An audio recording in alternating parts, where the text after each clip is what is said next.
ஆதியாகமம் 31-36 சும்மா ஒரு 2 நிமிஷம் பார்த்துட்டு அதுக்காக உட்காந்து ஜெபிக்கலாம். 31-36 ஆதியாகமம். யாக்கோபு கேட்கிறா மாமனார்ட்ட, நான் செய்த தப்பிதம் என்ன?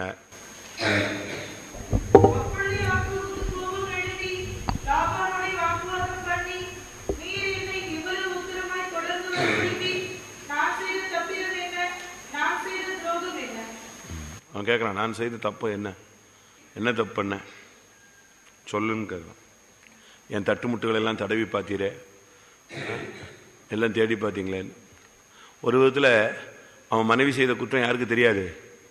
யாக்கோவுக்கு தெரியாது. அதனால் துணிஞ்சு கேட்டுட்டான். நம்ம இப்போ ஆண்டவருடைய சமூகத்தில் நாம் செய்த தப்பிதம் என்னங்கிறத நம்ம வெளியே சொல்லி ஆண்டவர்கிட்ட மன்னிப்பு கேட்கணும். நம்முடைய தப்பிதங்கள், ஃபால்ட், நான் செய்த தப்பிதம் என்ன? நம்ம செஞ்ச தப்பிதங்கள்லாம் நமக்கு தெரியாதா? நாம் செய்கிற தவறுகளில் 80% அறிஞ்சு தான் என்ன செய்கிறோம். ஒரு காலத்தில் நம்ம ரட்சிக்கப்படலை, அது முடிஞ்சு போன கதை. அறியாமையுள்ள காலங்களை தேவன் காணாதவர் போல் இருந்தார். ஆனால் இப்போ நம்ம ரட்சிக்கப்பட்ட பின்பு இப்போ செய்கிற பாவங்களில் 80% எப்படி தான் செய்கிறோம்? அறிஞ்சு தான் செய்கிறோம். அறியாமல் யாராவது செய்கிறீங்களா? கையிலிருந்து பாட்டில் நழுவி விழுது, அதுதான் என்னது? அறியாமல் நடக்கிறது. நடந்து போகும்போது கால் தட்டிடுது, அதுதான் நம்முடைய அறியாமல். மற்றபடி எல்லாமே இதுதான். கோவப்பட்டு ஒருத்தரை திட்டும்போது, தள்ளி விடும்போது, எரிச்சல் அடையும் போது, இதெல்லாம் நமக்கு தெரியும் தப்பு, இதெல்லாம் தவறு, இப்படி செய்யக்கூடாது, இப்படி நடந்து கொள்ளக்கூடாது. தெரியாதா? தெரியுமா தெரியாதா? ஆனால் சொல்றது என்னது? சாரி, தெரியாமல் செஞ்சுட்டேன். அப்போ அது ஒரு மன்னிப்பில் அது ஒரு பொய், அப்படித்தானே? அது ஒரு பொய் தான், தெரியாமல் செஞ்சுட்டேன் அப்படின்னு சொல்ல. இவன் கேட்குறான், நான் செய்த தப்பிதம் என்ன? தப்பிதம் தெரிஞ்சு செஞ்சாலும் தெரியாமல் செஞ்சாலும் தப்பு என்னதுதான்? தப்பு தான். பைபிளே அப்படித்தான் சொல்லுது. நீ அறியாமலே ஒரு தப்பு செஞ்சுட்டா கூட அதுக்கு நீ பிராயச்சித்தை என்ன செய்யணும். அறியாமலே செஞ்சுட்டா கூட உன்னுடைய அறிவுக்கு அப்பாற்பட்டே ஒன்று நடந்துருச்சு. ஆனாலும் அது என்னது? அதுக்கு பேர் என்னதுதான்? குற்றம் தான். தமிழில் இங்கிலீஷில் சொல்லுவோம் ஹியூமன் எரர், மனித தப்பிதங்கள். ஒரு வார்த்தை நம்ம பேசணும்னு நினைப்போம், அந்த வார்த்தை நம்ம வாயில வராமல் வேற ஒரு வார்த்தை செஞ்சிடும், பட்டுன்னு மாறி வந்துடும் கவனிக்காம. எவ்வளவோ ஸ்டடியா நிற்போம், டப்புன்னு தடுமாறிடும். இதெல்லாம் ஹியூமன் எரர், எதிர்பாராதது. ஆனாலும் பைபிள் சொல்லுது, தவறு எப்படி வந்தாலும் தவறு என்னதுதான்? தவறு தான். நான் செய்த தப்பிதம் என்ன? நாம் செய்த தப்பிதம் என்ன? யோசிச்சு பாருங்க. அவன் சொல்ல, என்னை உக்கிரமாக விரட்டிட்டு வந்தீங்களே, இப்போ என்னத்தை கண்டுபிடிச்சிங்க? நீ ஓடினது தப்பு, நீ சொல்லாம கொள்ளாம வந்தது தப்பு. அது ஏன் உனக்கு வரமாட்டேங்க? நீ வச்சிருக்கிற ஆடு மாடெல்லாம் யாருது? வச்சிருக்கிற மனைவிலாம் யாருது? எல்லாமே யாருதான்? அவன் இவன்ட்டு சொல்லாம வந்துக்கிட்டு இப்போ அவன்கிட்ட சொல்லலாம், நான் செஞ்ச தப்பிதம் என்னன்னு. நம்ம எல்லா தப்பு பண்ணிட்டு பேசிட்டு, நான் இப்போ பேசுனதுல என்ன தப்புமா? நீ பேசின இல்லை, அதுக்கு பிறகு நான் பேசினேன். நான் செஞ்ச தப்பிதான் என்ன? இன்னைக்கு நம்ம ஆளுங்க துணிஞ்சு நான் செஞ்ச தப்பு சொல்லுன்னு கேட்குறாங்க. சொன்னா இதெல்லாம் தப்பு கிடையாது, போய் கேட்டு பாரு, 4 பேர்ட்டு சொல்லு எது தப்புன்னு சொல்லுவான் அப்படிமா. அப்படிதானே? நாம் இந்த விஷயத்தில் ரொம்ப கவனமாக இருக்கணும். 20 வருஷம் ஒருத்தர் இருந்துட்டு, எத்தனை வருஷம் இருந்தா? 20 வருஷம். 20 வருஷம் ஒருத்தர் வீட்டில் உட்காந்துக்கிட்டு சொல்லாமல் கொள்ளாமல் மனைவி பிள்ளைகளெல்லாம் கூப்பிட்டு ஓடி வந்துட்டு இப்போ சொல்கிறான், நான் செஞ்ச தப்பு என்ன? நீ இஷ்டத்துக்கு செய்வ. அவன் சொல்கிறான், நான் செய்த துரோகம் என்ன? நீ முதல்ல சொல்லாமல் வந்தது, அந்த இடத்த விட்டு சமாதானம் இல்லாமல் வந்தது. ஒன்றும் சொல்லலை, சொன்னால் விட மாட்டான், அது 2வது விஷயம். நீ என்ன செஞ்சுருக்கணும்? சொல்லிட்டு வந்திருக்கணும். 2வது, சமாதானமே ஆகாம தான் நீ என்ன செஞ்ச? ஓடி வந்த. அவன் கேட்குறான் ஒரு சூப்பரான கேள்வி. லாபான் ஒரு ஒன் வேர்டு கொஸ்டின் தான். என்ன கேட்டான் சொல்லுங்க பாபு. லாபான் கேட்ட ஒரு கேள்வி என்ன? இங்கே கவனிங்க, அப்படியே 3ஆம் கிளாஸ் பிள்ளைங்க மாதிரி அங்கிட்டு பார்க்கக்கூடாது. சொல்லுங்க. சொல்லுங்க. திருட்டளவாய் ஓடி வந்தது. சரி, இன்னொரு கொஸ்டின் சொல்லுங்க. அவன் சொல்றான், உன் தகப்பன் வீட்டுக்கு நீ போறதா இருந்தா போ, உன் தகப்பன் வீட்டில் உள்ள வாஞ்சையினால் நீ போகிறதா இருந்தால் போ, ஆனால் என் தெய்வங்களை ஏன் திருடி கொண்டு போகிறாய்? நம்முடைய பயணம் எங்க போகுது? பிதாவின் வீட்டுக்கு தான் போகுது. அப்படித்தானே? பிதாவின் வீட்டுக்கு தான் நம்ம போறோம். தகப்பன் வீட்டுக்கு போறோம். நம்ம தகப்பன் வீட்டுக்கு போகும்போது எதை தூக்கிட்டு போறான் இவன்? இவன் சொல்றான் எனக்கு தெரியாதுங்கிறான், எனக்கு நான் கொண்டு வரலங்கிறான். ஆனா உள்ள ஒரு ஆள் இருக்கு, எலும்பில் எலும்பும் மாம்சத்தில் மாம்சமும். இவன் அதிகமாய் நேசித்த ராகேல் தான் யாரு? திருடி. அவ மறைச்சு வச்சுட்டு உட்கார்ந்துட்டு இருக்கிற. ஆனாலும் நம்ம உள்ள வச்சுக்கிட்டு நம்ம என்ன கேள்வி கேட்கிறோம்? நான் என்ன தப்பு பண்ணேன்? எல்லாரும் செய்யாத தப்பா நான் செஞ்சுட்டேன். இப்ப எல்லாரும் அப்படித்தான் இப்ப கேட்கறது. உலகத்தில் எவனும் செய்யாததை நம்ம செஞ்சுட்டேன், யாரும் பார்க்காததை நான் பார்த்துட்டேன், நான் என்ன நடந்துருச்சு? எல்லாரும் தான் இப்படித்தான் இருக்காங்க. இந்த வார்த்தை வந்தாலே உனக்குள்ள என்ன நடந்துச்சுன்னு அர்த்தம்? விழுகை வந்துருச்சுன்னு அர்த்தம். வெளியரங்கமான விழுகைக்குள்ள நீ சிக்கினதுனால இப்ப நீ எல்லாரையும் சேர்த்து எழுக்கிற. அவன் தப்பு செஞ்சான், இவன் தப்பு செஞ்சான், யார் தெரியல, யார் தப்பு பண்ணல, அப்படித்தானே சொல்றோம். சொல்றீங்களா இல்லையா? சொல்றோம். பெரும்பாலான ஊழியர்கள் விசுவாசிகளுக்குள்ள உள்ள அறிக்கை இதுதான். நான் மட்டும்தான் செஞ்சானாங்க, அவன் செய்யலையா, இவன் செய்யலையா, யார் செய்யாது, புதுசா நான் என்ன செஞ்சுட்டானா, இதை போய் பெருசா சொல்லிட்டு இருக்கிறாங்க அப்படிம்பாங்க. நீ அங்கிருந்து சொல்லாம கொள்ளாம ஓடி வந்தது தப்பு. ரெண்டாவது, சமாதானம் இல்லாம அங்கிருந்து ஓடி வந்தது தப்பு. எல்லாத்தையும் மொத்தமா வாரி சுருட்டி அடிச்சு தூக்கிட்டு ஓடி வந்தது தப்பு. எல்லாம் செஞ்சுட்டு இப்ப கேட்கறது மட்டும் நான் செஞ்ச தப்பிதம் என்ன? நீ எல்லாம் தெரிஞ்சுதானே செஞ்ச. பைபிள் சொல்லியிருக்கு, அறியாமல் செய்த தப்புக்கு கூட அவன் என்ன செய்யணும்? பிராயச்சித்தம் செய்யணும். லேவியராகமம் 5ஆம் அதிகாரம் 18ஆம் வசனம்.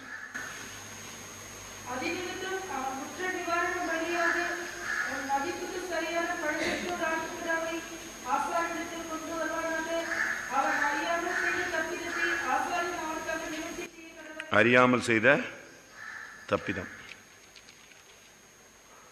இது அதுக்கும் பிராயச்சித்தம் செய்யணும். அதுக்கு ஒரு குற்ற நிவாரண பலியாக ஒரு பலுதற்ற ஒரு ஆட்டுக்கிடாவே அவன் கொண்டு வரணும். அறியாமல் தான் நடந்துருச்சு. நம்முடைய வாழ்க்கையில கூட அறியாமல் சின்ன வயசுல இல்லாவிட்டா புத்தியினத்துல அவசரத்துல ஏதாவது நடந்துட்டா அது அறியாமல் நடந்தது. அதுக்கு நம்ம என்ன செய்யணும்? ஆண்டவர்கிட்ட மன்னிப்பு கேட்கணும். ஆண்டவரே, அது அறியாமல் கூட நெஞ்சிடக்கூடாது, நடந்துடக்கூடாது சுவாமி. குற்றம்னு வந்துட்டுனா எல்லாமே என்னதுதான் குற்றம். இப்ப இங்க ஒரு சகோதரன் புதுசா வர்றார், நல்ல ஒரு சகோதரன், நல்ல ஒரு வசதியான குடும்பத்தை சேர்ந்தவர், இங்கதான் வந்துட்டு இருக்காரு. ரொம்ப பேதமையான ஒரு சகோதரன், பாவம், இன்னோசன்ட், நல்ல ஒரு டீச்சர், நல்ல வசதியானவர், எவ்வளவோ சொத்துக்கள் இருந்துச்சு. அதை ஒருத்தன் டெக்னிக்கலா எழுதியிருக்கான். ஒரு கொஞ்சோண்டு ஒரு இடத்த வாங்குற மாதிரி இவர்கிட்ட கொஞ்சம் காசு கொடுத்து இதை எனக்கு தந்துருன்னு சொல்லியிருக்கான். இவரும் காசு கொடுத்தோடனே அவன் கொடுத்துட்டார். அவன் எழுதும்போது பக்கத்து இடத்தையும் சேர்த்து நெஞ்சிருக்கான், எழுதியிருக்கான். இவர் ஒண்ணுமே வாசிக்காம நெஞ்சிருக்காரு, கையெழுத்து போட்டிருக்காரு. இவங்க அம்மாவையும் கொண்டு வந்து கையெழுத்து போட வச்சிருக்காரு. எல்லாம் கையெழுத்து போட்டு உள்ள வந்தாச்சு. இது இந்த கையெழுத்து போட்டாங்க பார்த்தீங்களா அறியாம, அந்த இடம் ஏற்கனவே இவங்க வித்த இடம். புரியுதா உங்களுக்கு? ஏற்கனவே வித்த இடத்த இன்னொருத்தன் அதையும் சேர்த்து அது பக்கத்து இடத்த வாங்குறான், அந்த இடத்தையும் சேர்த்து வாங்குற மாதிரி என்ன செய்யறான்? எழுதுறான்.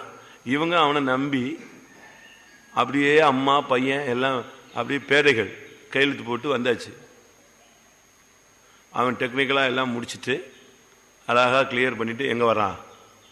இப்ப வர்றான், இது எனக்கு ரிஜிஸ்ட்ரேஷன். அவன் பழைய ஆளு, அங்க வீடு கட்டி பெரிய பில்டிங் கட்டி பெரிய இது வச்சிருக்கான், முதல்ல வாங்கினவன். அவன் ஏன் இடங்க, இவன் ஏன் இடங்க, இவர் எனக்கு எழுதி கொடுத்துருக்காருங்க.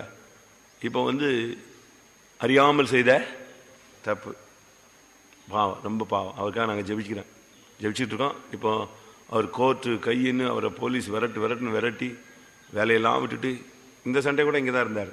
சொன்னா கண்டுபிடிச்சிருங்க. பாவம், குறையா சொல்லலை, பாவம் அந்த சகோதரன். அதுக்காக ஜெபிச்சோம். இப்போ அவருக்கு ஜாமீன் கிடச்சிருக்கு. கோர்ட்லேருந்து ஜாமீன் கிடச்சி தான் ஓடிட்டு இருக்கான். எதுக்கு இது சொல்கிறேன்னா, அறியாமல். இப்போ அவன் பயங்கரமான ஆள். அந்த பிராயச்சித்தம் கேட்குறான். நீ அறியாமையோ செஞ்சியோ அறிஞ்சு செஞ்சியோ எவ்வளோ கொடு? 1 ஏக்கர் 1 லட்சத்துக்கு வாங்கிட்டு 30 சென்ட் இடத்த பக்கத்தில் எழுதிட்டு மொத்தம் 6 லட்ச ரூபா கொடுங்குறான். இவர் வித்ததே எவ்வளவுக்கு தான்? 1 லட்சம். கேட்கறது எவ்வளவு? எவ்வளவு மோசமான உலகம், பயங்கர ஏமாத்து. ஆனால் இவர் செஞ்சது எப்படி தான்? அறியாமல். போலீஸ்காரன் கேட்குறான், என்னங்க நீங்கள் டீச்சர், எவ்வளோ பெரிய ஆள், எவ்வளோ வசதியான ஆள், எவ்வளோ தெளிவான ஆள். அவர் சொல்கிறார், நான் நம்பி போட்டேன், தெரியாமல் செஞ்சுட்டேன். அறியாமல் செய்தது. அதனால் பைபிள் சொல்லுது, அறியாமல் செய்து தப்பிதனால அதுக்கு என்ன உண்டு? பிராயச்சித்தம். நீங்கள் இன்னைக்கு கேட்கணும், கத்தாவே அறிந்தோ. நீங்கள் இந்த நாராயணசாமி கோயிலுக்கு போயிருப்பீங்களா? ஐயா ஐயா என்ன ஐயா தானே, ஐயான்னு சொல்லுவாங்க. ஐயா வைகுண்ட சாமின்னு சொல்லுவான். பெரிய நாமம் போட்டிருப்பாங்க, பார்த்துருக்கீங்களா? நீங்கள் அங்கே போனீங்கன்னா அவன் சொல்லுவான், அறிந்தோ அறியாமலோ, தெரிந்தோ தெரியாமலோ. கேட்டிருக்கீங்களா? நான் செய்த தவறுகளை ஐயா பொறுத்து மெய்யாய் மாற்றி, அப்படி ஒரு கோரஸ் மாதிரி சொல்லுவாங்க. டெய்லி சாயங்காலம் காலையில் அந்த கோயிலில் போய் சாமி கும்பிடும்போது சொல்லுவான் இந்த கோரஸ் மாதிரி. அறிந்தோ அறியாமலோ, தெரிந்தோ தெரியாமலோ, நான் செய்த எல்லா கருமங்களையும் ஐயா பொறுத்து மெய்யாய் மாற்றி சொல்லிக்கிட்டே இருப்பான். டெய்லி காலையிலேயும் மாலையிலும் இதுதான். அதாவது அறிந்தோ அறியாமலோ, தெரிந்தோ தெரியாமல். எப்படி இருக்கும் பார்த்தீங்களா? அப்போ உலகத்து மனுஷன் போய் இப்படி சொல்லும் பொழுது நாம் அறியாமல் செய்த தப்பிதங்கள் நமக்குள்ள இருக்கான்னு என்ன செய்யணும்? பார்க்கணும். தெரிஞ்சு செஞ்ச தப்போ தெரியாமல் செஞ்ச தப்போ அதுக்கெல்லாம் ஆண்டவர்கிட்ட என்ன செய்யணும்? மன்னிப்பு கேட்கணும்.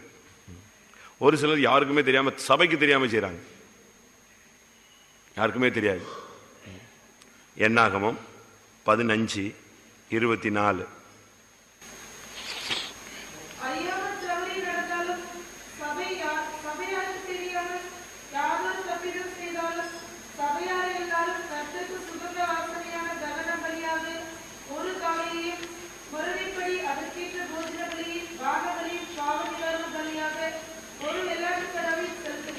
அறியாமல் செய்த, சபைக்கு தெரியாம செஞ்சிருப்ப, மனைவிக்கு தெரியாம, புருஷனுக்கு தெரியாம, ஊழியக்காரனுக்கு தெரியாம, இப்படிலாம் செஞ்சிருப்போம். அறியாமல் தவறி நடந்தாலும், சபையாருக்கு தெரியாமல் யாதொரு தப்பிதம் செய்தாலும், ஒரு லிமிட் வரும்போது தான் தெரியும் சபைக்கு. வெளியே வரும்போது எப்பதான் வரும்? அது ரொம்ப லேட்டா வரும்போது தான் தெரியும். யாருக்குமே தெரியாது, சபையாருக்கு தெரியாம. நான் ஒரு இடத்துல ஊழியம் செஞ்ச போது ஞானஸ்தானத்துக்கு ரெடி பண்ணேன். அப்போ நான் சின்ன பிரதர், சின்னன்னா எல்டர் ஆகலை, அதனால் நான் ஞானஸ்தானம் கொடுக்க முடியாது. நான் ஊழியத்துக்கு ஒரு 4 வருஷம் இருக்கும். அப்போ காலையில் ஞானஸ்தானம், காலையில் சர்வீஸ் முடிச்சு என்னது ஞானஸ்தானம். பாஸ்டர் லாசரஸ் தான் ஞானஸ்தானம் கொடுக்க வந்திருக்காங்க. வர்றார், காலையில் வரப்போறார். நைட்டில் ஒரு சகோதரி வந்துச்சு, அறிக்கை செஞ்சு, இப்படி எங்கள் அப்பா சாவுக்கு நான் தான் காரணம். எப்படி இருக்கும்? என்ன செய்யறது? அதை நான் இப்போ ரொம்ப சின்ன பிறந்ததுனால என்னடா இது, அப்பா சாவுக்கே இவங்க தான் காரணங்கிறாங்க. சரி, காலையில் பாஸ்டர் வருவார், பாஸ்டர்கிட்ட நெஞ்சிக்கலாம், பேசிக்கலான்ட்டு. காலையில் அவங்க அம்மா வந்தாங்க, கூட்டம் நடக்கிறதுக்கு முன்னால். நான் ஒன்று சொல்லணும், யாருக்கும் சொல்லிடக்கூடாது. சரி, எங்கள் வீட்டுக்காரர் சாவுக்கு நான் தான் காரணம். எப்படி இருக்கும் பார்த்தீங்களா? திருப்பி நான் போய் எனக்கு ஒரு மாதிரி இருந்துச்சு, இது என்னடா இது, இந்த வயசுலேயே இந்த கேஸ்லாம் அட்டன் பண்ண வேண்டியிருக்குன்ட்டு நேராக பாஸ்டர் லாசரஸ்ட்டை விட்டேன். ஆனால் அவர் தகப்பன், அவர் விசாரித்தார், எல்லாம் தனித்தனியாக கூப்பிட்டு 2 பேரையும் கூப்பிட்டாரு, 2 பேரையும் பேசினார். சரி, அறியாமல் உள்ள காலங்களை தேவன் காணாதவர் போல் இருந்தார். அது ரட்சிக்கப்படுற காலங்களுக்கு முன்னால் நடந்தது. ஓகே, ஞானஸ்தானம் கொடுத்துட்டார். இன்றைக்கி அவங்கெல்லாம் எங்கே இருக்காங்க? சத்தியத்துக்குள்ளே இருக்கிறாங்க. இயேசுவின் ரத்தம் அந்த பாவத்தை என்ன செய்கிறது? மன்னிக்கிறது. அதனால் சபையாருக்கு தெரியாமல், ஊருக்கு தெரியாமல், குடும்பத்துக்கு தெரியாமல் அப்படிலாம் நம்ம நெஞ்சிருப்போம், தவறு செஞ்சுருப்போம். அந்த தப்பிதங்கள்லாம் எங்கேயாவது இருந்தால் ஆண்டவர்கிட்ட கேட்டு, எல்லா தப்பு பண்ணிட்டு நான் செய்த தப்பிதம் என்ன சொல்லுன்னு சொல்லிட்டு இருக்கக்கூடாது. இவன் மருமக மாமனார்ட்ட எப்படி பேசலாம், ஆண்டவர்கிட்ட எப்படி பேசலாமா? மாமனாரும் மருமகனும் பேசிக்கலாம். ஏன்னா மாமனாருக்கு மதிப்பு கிடையாது எந்த வீட்லையும். யாருக்கு தான் மதிப்பு ஜாஸ்தி? மருமகனுக்கு தான். ஏன்னா இவனை கட்டி கொடுத்துட்டா இவன் வந்து மாமனார் ஆயிடுவான் அந்த வீட்டில். இப்போ இவன் தான் கேள்வி கேட்பான், இவன் தான் இவனை முன்னால் தலையில் ஒன்று நிப்பாட்டி வைக்கணும். இவரை தான் தூக்கி தூக்கி எங்கே நிப்பாட்டணும்? ஸ்டேஜில். ஆமாம், நிப்பாட்டிக்கிட்டே இருக்கணும். இல்லைன்னா அவன் மூஞ்சி தூக்கிடுவான், வரமாட்டான்மா, ஏதாவது சேட்டை பண்ணுவான். இப்போ அவன் கேட்குறான், சரி நீ என் மாமன்ட்ட கேட்ட, கத்தட்ட சொல்லுவியா? இதே கேள்வியை யாக்கோபு நான் செய்த தப்பிதம் என்ன சொல்வானா? அவர் ஆசீர்வதிக்கலன்னு 7 மணி நேரம் காலை பிடிச்சான்ல, பிடிச்சானா? அங்கே ஏதாவது பேசினானா? 7 மணி நேரத்தில் ஏதாவது பேசினானா? நைட்டெல்லாம் அழுதானே, நைட்டெல்லாம் ஆசீர்வதின்னு சொன்னானே, அங்கே போய் இதை கேட்கலாம்ல. ஆண்டவரே நான் செய்த தப்பிதம் என்ன சொல்லுவார். நீ செஞ்ச தப்பிதம், உங்கள் அண்ணன் டயர்டாக வரும்போது நீ ஏமாற்றி எதை வாங்கின? சேஷ்டபுத்திர பாகத்தை வாங்கின. உங்கள் அம்மா சொன்னான்னு சொல்லி எதை செஞ்ச? தோளுடைய போட்டுக்கிட்டு உங்கள் அப்பாவை கண்ணு தெரியலன்னு என்னுடைய முற்பதாவாகிய ஈசாக்கை ஏமாற்றினாய் சொல்லுவார்ல. ஆடு குட்டி போடும்போதெல்லாம் இப்படி டெக்னிக்கலாக மாற்றி மாற்றி உனக்கு அந்த குட்டியை நெஞ்சுக்கிட்ட மாற்றின, மாமனாரை ஏமாத்தின சொல்லுவார்ல ஆண்டவர். அது அங்கே போய் கேட்க மாட்டான் இந்த கேள்வியை. தேவ சமூகத்தில் இப்படி கேட்டான் என்ன ஆகும்? ஒவ்வொன்றாய் உன் கண்முன் என்ன செய்வேன்? நிறுத்துவேன். இருக்கா அப்படி வசனம்? ஆண்டவருக்கு முன்னால போய் பேசுவியா?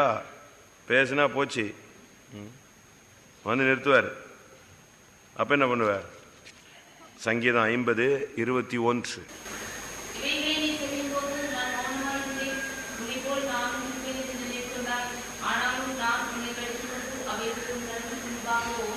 ஒவ்வொன்றாய் நிறுத்துவார்.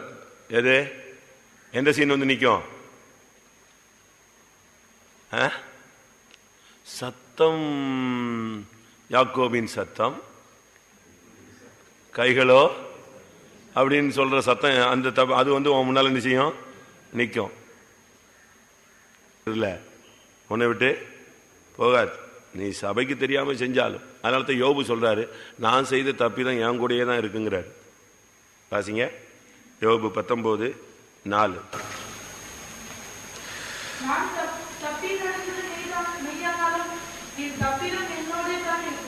எங்கதான் இருக்கு?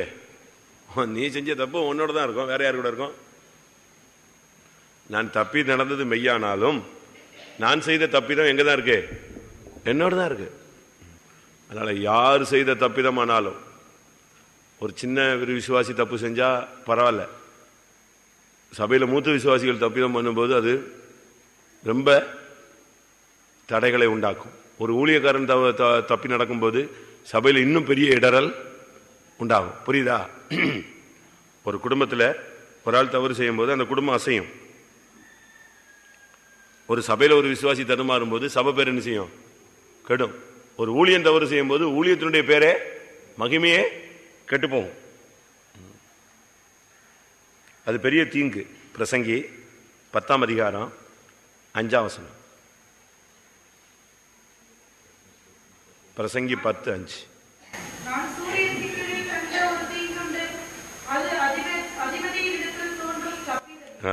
ஒரு தீங்குன்னு சொன்னா பெரியவங்க கிட்ட செய்ய, சின்ன பசங்க. இப்போ நேற்று ரட்சிக்கப்பட்டவன் அவன் போய் சினிமா பார்த்துட்டான் அப்படின்னா அவனுக்கு இன்னும் அந்த ரட்சிப்பு என்ன கிடையாது? கிருபை இல்லை. கோவப்பட்டுட்டான், புதுசாக வந்த ஆள் ஒரு தப்பு பண்ணிட்டான் அப்படின்னா அவன் வந்து அறியாமல், அவனுக்கு இன்னும் அந்த மனப்பக்குவங்கள்லாம் என்ன செய்யலை, கிடைக்கல, விடுதலை கிடைக்கல.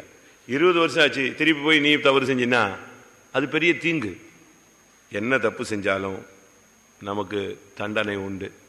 அதுக்கு பலனை அனுபவிச்சு தான் என்ன செய்யணும்? உப்பு தின்னவன் தண்ணி குடிக்கணும். தவறு செஞ்சுட்டா அதுக்கு என்ன உண்டு? தண்டனை உண்டு. ரோமர் 1:27.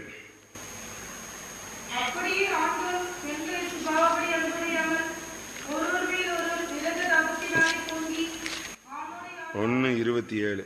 தங்கள் தப்பிதங்களுக்கு கடைசி தங்கள் தப்பிதத்துக்கு தகுதியான பலனை தங்களுக்குள் அடைந்தார். நம்ம தப்பி நடந்து அதை அறிக்கை பண்ணாம விட்டுட்டா நம்முடைய தப்பிதத்துக்கு தகுதியான பலன் நமக்கு நிச்சயம் கிடைக்கும். அதுக்கு தான் இந்த சுத்திகரிப்பு கூட்டங்கள்ங்கிறது. இந்த நேரங்களை நம்ம பயன்படுத்தி அழுது புரண்டு மன்னிப்பு கேட்டு கீழே ஆண்டவருடைய பாதத்தில் விழுந்து ஆண்டவர்கிட்ட எப்படியாவது மன்னிப்பு கேட்டு நம்ம என்ன செய்யணும், சரிப்படுத்தி கொள்ளணும். கொஞ்ச நேரம் ஜெபம் பண்ணுவோமா? நம்முடைய ஊழியத்தில், ஜீவியங்களில், நம்முடைய குடும்பங்களில், நம்முடைய வேலை ஸ்தலங்களில், நம்முடைய வீடுகளில், நமக்குள்ள ஏதாவது மறைந்திருக்கிற தப்பிதங்கள் இருக்குமானால் கர்த்தர் அதெல்லாம் வெளிப்படுத்தணும். ஆண்டவரே, நான் செய்த தப்பிதம் என்ன, எந்தெந்த காரியங்களில் நான் நன்மையாக செஞ்சேன், அது கூட உம்முடைய பார்வையில் தவறாக இருந்தால் என்ன செஞ்சிருங்க, என்னைய மன்னிச்சிருங்க. நம்ம ஒருத்தருக்கு போய் புத்தி சொல்லுவோம், அவங்க உட்காந்து அழுவான், ஏன்னா இவர் என்னை சொல்லிட்டாருன்னு. நீங்கள் சொன்னது என்னதுதான், புத்திமதி தான். ஆனால் அவங்களுக்கு அது எப்படி தெரியும், குத்தி காட்டினது போல தெரியும். அவன் உடனே உங்க மூஞ்சிலேயே முடிக்க மாட்டான் அடுத்த நாள். இப்படிலாம் பண்ணுவாங்க புரிஞ்சிக்காம. அது கூட நமக்கு தேவையில்லை. நான் நலமானதையும் பேசாமல் ஊமையா இருந்தேன், போ நீ பாட்டு போயிட்டாரு. நீ போய் அவனுக்கு போய் புத்தி சொல்ல போய் அவன் உட்காந்து அழுது அவன் ஓடி ஐயோ எல்லாருக்கும் தெரிஞ்சு போச்சான். அவன் செய்யும் போது எல்லாருக்கும் தெரியாதா? கொஞ்ச நேரம் கர்த்தருடைய சமூகத்தில் தாழ்த்துவோம். கர்த்தாவே, நாங்கள் செய்த தப்பிதங்களை எனக்கு மன்னியும். ஆண்டவரே, அறியாமல் செய்த தப்பிதங்களை மன்னியும். சபைக்கு தெரியாமல் செய்த காரியங்களை மன்னியும். நான் செய்த தப்பு என்னோடு கூட தான் இருக்குது சுவாமி. நான் செய்த தப்பிதம் என்ன என்று தேவனிடத்தில் கேட்டால் அவர் ஒவ்வொன்றாய் கொண்டு வந்து நிறுத்துவார். ஆண்டவரே, எங்களுடைய தப்பிதங்களை மன்னியும். ஆண்டவரே, ஆண்டவர் நம்முடைய தப்பிதங்களை மன்னிக்கிறார். அப்படித்தானே? ஆண்டவர் மன்னிக்கிறாரா? நீங்க அறிக்கையிட்டா கர்த்தர் என்ன செய்வாரு? மன்னிப்பாரா, மன்னிக்க மாட்டாரா? அப்ப நீங்களும் என்ன செய்யணும்? மற்றவங்களுடைய தப்பிதங்களை மன்னிக்கணும். அப்படித்தானே? கரெக்ட் தானா? வாசிங்க ஒரு வசனம். மத்தேயு 6:14, அடுத்து மத்தேயு 18:35, மத்தேயு 6:14, மத்தேயு 18:35.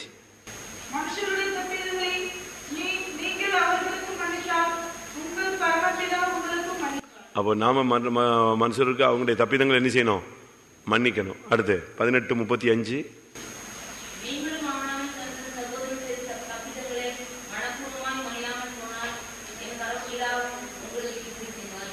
நீங்க மன்னிக்கலன்னா தப்பிதங்களை மற்ற ஆண்டவர் உங்களுக்கு என்ன செய்ய மாட்டாரு? மன்னிக்க மாட்டார். கொஞ்ச நேரம் ஒப்பு கொடுக்கலாமா? நம்முடைய தப்பிதங்களை ஆண்டவர்கிட்ட மன்னிப்பு கேட்போம். மற்றவர்கள் உங்களுக்கு தப்பிதம் செஞ்சிருந்தாலும் மன்னிச்சிருங்க. அவங்க மன்னிப்பு கேட்காட்டாலும் கூட என்ன செய்யணும்? வரட்டும், இன்னும் 4 நாள் இருக்கு, வர்றானா இல்லையான்னு பார்த்துருவோம். ஒப்பரை வாங்குறானா இல்லையா பார்த்துருவோம். அப்படின்னு நீங்க இருக்கக்கூடாது. வரட்டும், அவன் வர்றதான், வந்தா வரான், வராட்ட போறான். நீ என்ன செய்ய? அவனை கிறிஸ்துவின் சன்னிதானத்திலே மன்னிக்கிறேன். அல்லேலூயா. எல்லாரும் தாழ்த்தி ஒப்பு கொடுங்க. ஆண்டவரே, எங்களுடைய தப்பிதங்கள் எல்லாம் மன்னியும் சுவாமி. அல்லேலூயா. மற்றவர்கள் எங்களுக்கு செய்த தப்பிதங்களை மன்னிக்க கிருபை தாரும் ஆண்டவரே. ஆண்டவரே, நாங்கள் செய்த தப்பிதங்களை நீர் எங்களுக்கு மன்னிக்கிறீரே, அதுபோல மற்றவர்கள் எங்களுக்கு செய்த தப்பிதங்களை நாங்கள் மன்னிக்க கிருபை தாரும் ஆண்டவரே. அல்லேலூயா. நாங்கள் செய்த தப்பிதங்களை எங்களுக்கு உணர்த்தும் ஆண்டவரே. அல்லேலூயா. தெய்வம் கிருபையாயிரும் ஆண்டவரே. நாங்கள் செய்த தப்பிதங்களை கர்த்தர் எங்களுக்கு மன்னித்து எங்களை கழுவி எங்களை சுத்திகரிக்க முடியாது ஜெபிக்கிறோம்.